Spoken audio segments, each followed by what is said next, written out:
Hello, Anointed Ones. Welcome to the Anointed TV, where we bring you the latest developments in the Christian circle. Today, I'm sharing some breaking news that many of you have been waiting for. James and Bridget Morris, the son and daughter-in-law of disgraced pastor Robert Morris, have officially launched their new church called Passage Church.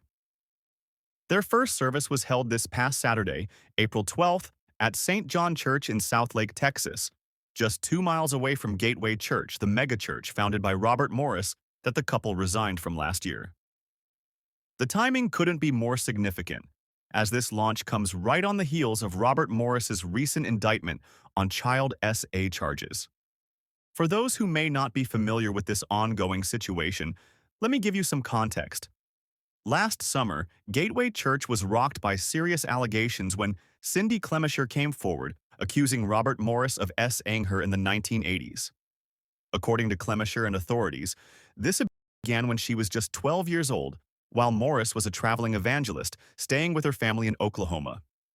These devastating allegations led to an internal investigation at Gateway Church and eventually resulted in Robert Morris's resignation from the megachurch he founded.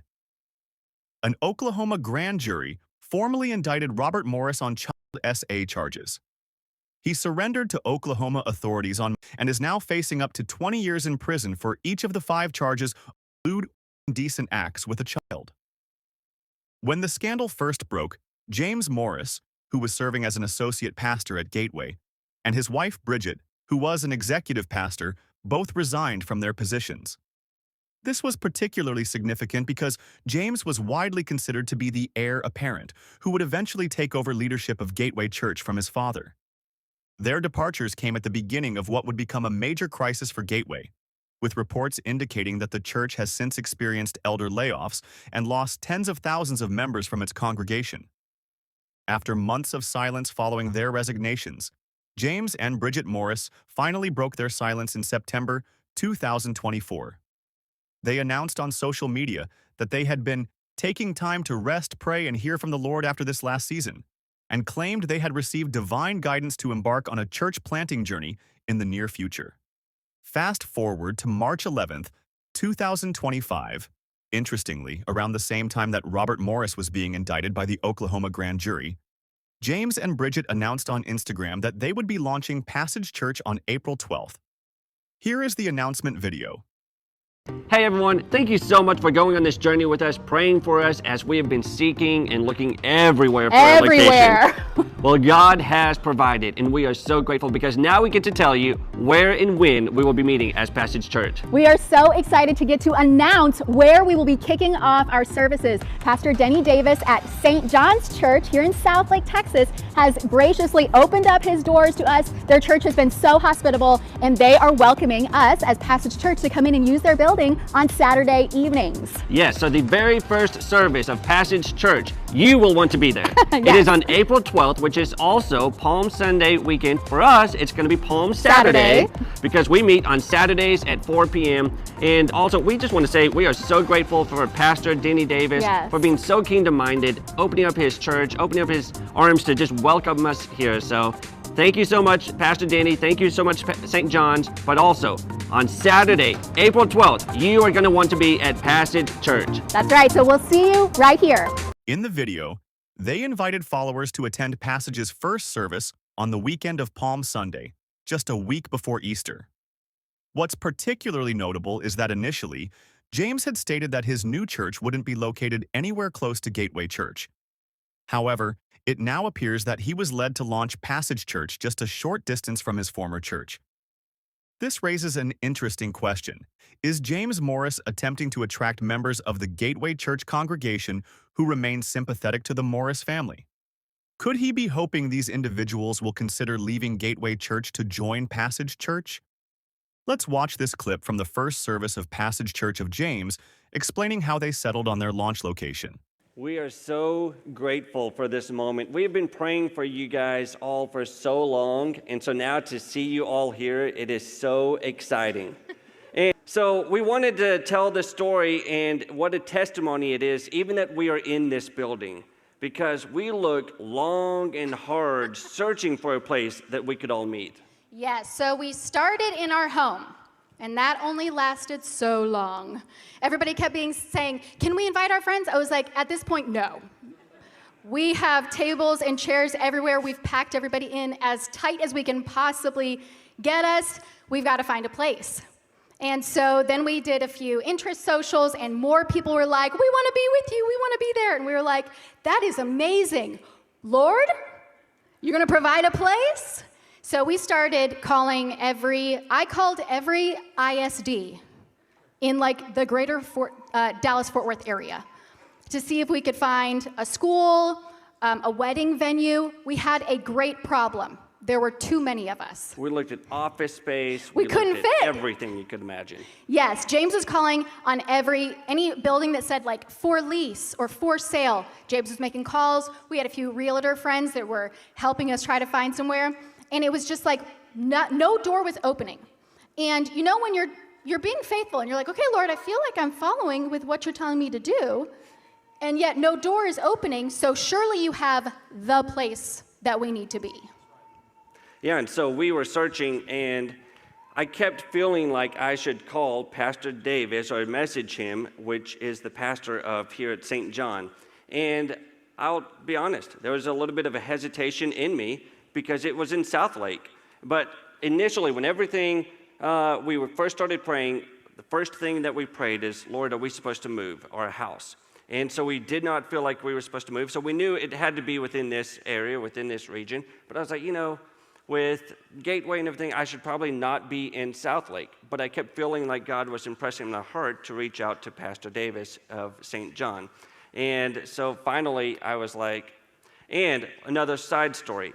One morning, I was driving my daughter, and she has a little bit of sass at times, but also she's prophetic. And so she was just telling me, she goes, Daddy, we have to have Passage Church. And so, Dad, you're going to have to find a place. And if you can't find it, then we just got to invite them all over to our house. But we are going to have Passage, and we need Passage, and people need Passage. So let's get Passage going. I was like, yes, ma'am. It was like 3 days later, she goes, Dad, you know what I said? I was like, uh-oh, I'm getting in trouble by my daughter. So then I was like, okay. So I messaged Pastor Davis with pastor here of St. John.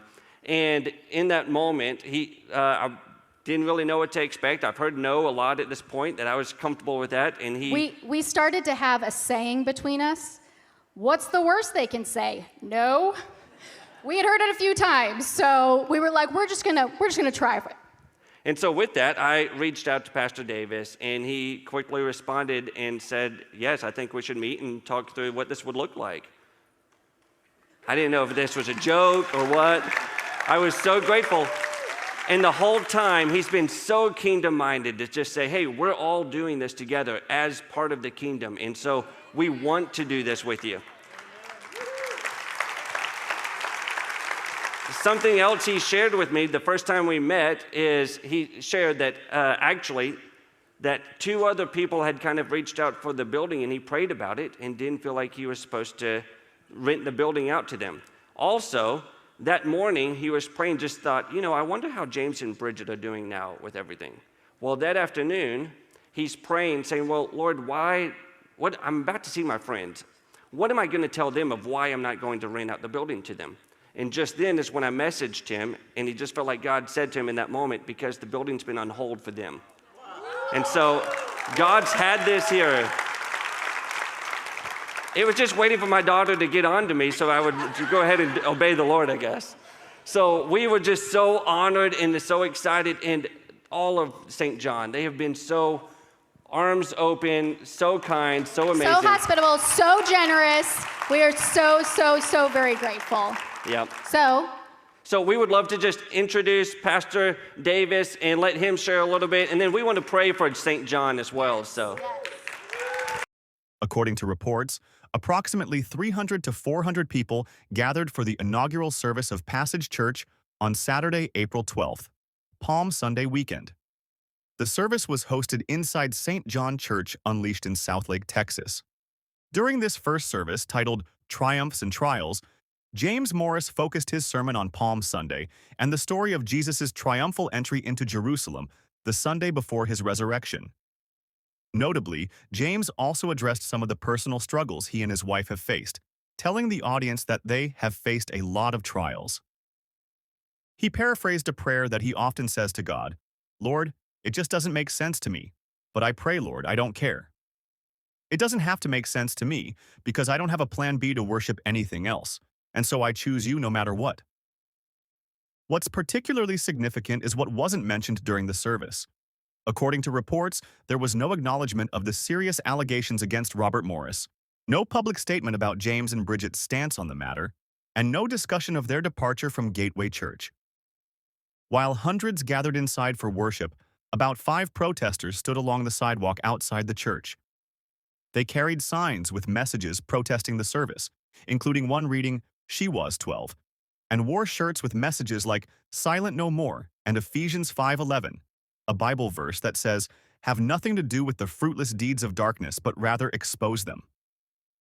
One of the protesters interviewed said, "Our purpose here is to let people know who have been that they have a voice, that they don't need to be silent, to stand up and tell what's been done to them," Hansen said.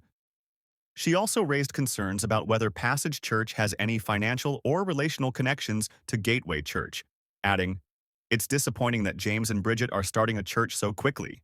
It hasn't even been a year." Looking at all these developments, several things stand out to me. First, the decision to locate Passage Church just 2 miles from Gateway cannot be overlooked. This proximity suggests that James and Bridget may be targeting former Gateway members who have left the church amid the scandal but remain sympathetic to the Morris family. Secondly, and perhaps most troubling for some, is the apparent silence from James and Bridget regarding the allegations against Robert Morris.